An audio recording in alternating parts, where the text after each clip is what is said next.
So, if you saw the news about 7 Days to Die recently, you probably heard that the Fun Pimps have been partnered with, or more accurately, been acquired by Behaviour Interactive, the studio behind Dead by Daylight.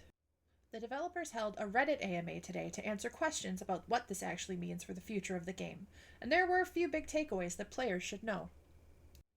First, the headline Behaviour Interactive has officially acquired the Fun Pimps. That means Behaviour now owns the studio and the game. However, the devs say the current leadership and development team are staying in charge of the creative direction of 7 Days to Die.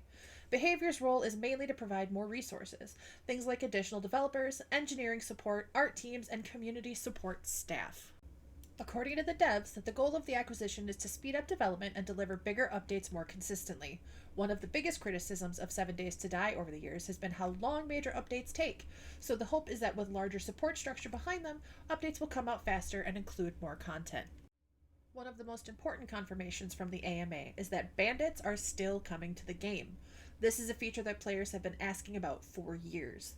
The devs explain that bandits are actually a very complex system to implement because they need to understand things like cover, group behavior, weapon ranges, and even how to breach a player's base.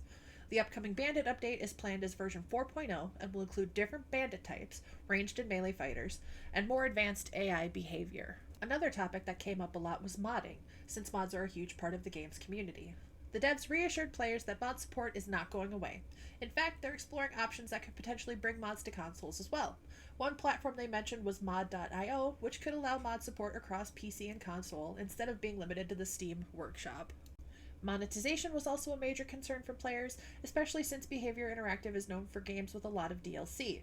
The devs said that the game will continue using optional cosmetic DLC to fund development, but they specifically stated that they have no plans to add pay-to-win mechanics or loot boxes. Updates themselves are still expected to remain free, just like they have been in the past. On the technical side, they confirmed the game is not moving to Unreal Engine. Some players had speculated that the acquisition might lead to a new engine, but the devs explained that switching would basically mean rebuilding the game from scratch. Instead, they're focusing on improving things like rendering, performance, and asset loading within the current engine. Looking ahead, the roadmap still includes things like story elements, new enemies, quality of life improvements, and more sandbox options. They also mentioned early discussions about features like legendary weapons, larger bosses, and more traps for base defense, though none of those are officially confirmed yet. The community reaction to the AMA was pretty mixed.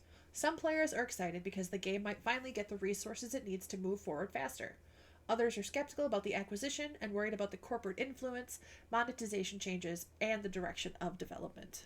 At the end of the day, the big takeaway is that the core direction of the game isn't changing.